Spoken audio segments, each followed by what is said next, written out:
যে আওয়ামী লীগকে আপনারা বাতিল করে দিচ্ছেন, যে আওয়ামী লীগকে আপনারা মানুষের ফু দিয়ে অনেক অনেক জেনজির প্রতিনিধি হিসাবে যিনি উপদেষ্টা পরিষদে আছেন তিনি ফু দিয়ে উড়িয়ে দিচ্ছেন কি আসিফ মাহমুদ, সজীব ভুইয়া, কিন্তু সে আওয়ামী লীগ নিশ্চিহ্ন আপনি কিভাবে করবেন? কারণ আপনার যা সমর্থন আছে, কাদের মধ্যে?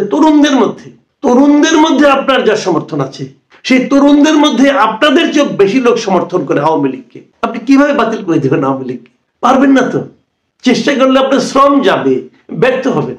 আপনি তো তরুণদেরকে এখনো প্রভাবিত করতে পারেন নাই। যে তরুণদের আপনারা প্রতিনিধি বলে দাবি করছেন, সরকারের কাছে দাবি করছেন, জনগণের কাছে দাবি করছেন, তরুণদের মধ্যেও আওয়ামী লীগের চেয়ে আপনাদের সমর্থন কম। শুনতে অবিশ্বাস্য ঠেকবে, এটা আমি বলার কারণে হয়তো এখন আমার গায়ে আওয়ামী লীগের ট্যাগ লাগিয়ে দেওয়া হবে। সেটা লাগান নাই, কোনো সমস্যা নাই। ওইরকম ট্যাগ আমার গায়ে অনেকে লাগানোর চেষ্টা করেছে, কিন্তু খুব বেশিক্ষণ টিকে থাকেনি। কিন্তু লাভটা কি হচ্ছে আপনাদের? তার মানে আপনারা যা করছেন, আপনারা যা বলছেন, তাতে কিন্তু তরুণরা উদ্দীপ্ত হচ্ছে না। আপনাদের নতুন করে ভাবতে হবে আপনাদের কি বলা উচিত, কি করা উচিত। আমি আরেকটা কথা বলি, আপনারা কি ভেবেছেন যে বয়স্ক লোকদের মধ্যে আপনাদের সমর্থন কেমন আছে? উদাহরণ দিয়ে বলি, এই যে আপনার 29 থেকে 44 বছর, এই যে মিলেনিয়ালস যাদেরকে বলা হয়, তাদের মধ্যে ছাত্রদের সমর্থন কত? অনলি 3.8%। একটু যারা বয়স্ক তাদের কাছে আপনাদের অবস্থা এরকম।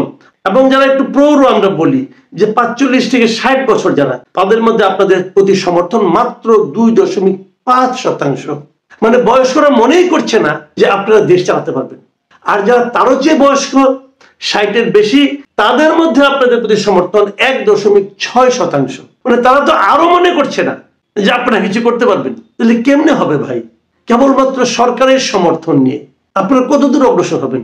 আপনারা কিংস পার্টি বলে মন খারাপ করেন না। কারণ কিংস পার্টি থাকলে আপনি যা কিছু ভোট পেতে পারেন, অন্য কোনোভাবে পাবেন না। আপনাদের রাজনীতিতে চেঞ্জ আনতে হবে।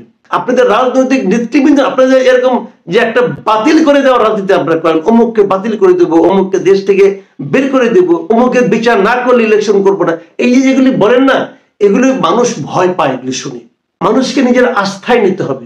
আপনি তো আপনার তরুণ সমাজকে আস্থায় এখনো নিতে পারেননি। কাজে আরেকটা জিনিস, আপনাদের আচরণে কিছু চেঞ্জ আনতে হবে। আপনাদের আচরণ দেখে বাচ্চারা, তরুণরা উৎসাহী হচ্ছে না।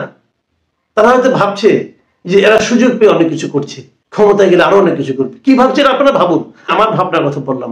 কাজে আমার মনে হয়, আমি অনুরোধ করব, নতুন করে ভাবুন, এখান থেকে শিক্ষা নিন। এটাকে বাতিল করে দেবেন, আমি জানি এটা শুনলে পরে ওই আপনাদের দলের লোকজন বলবে ধুর, এটা কোনো মূল্য নাই, নিজের কি দাম আছে? কিন্তু দাম আছে, দাম দিতে হবে। দাম না দিলে নিজেরাই ঠকবেন।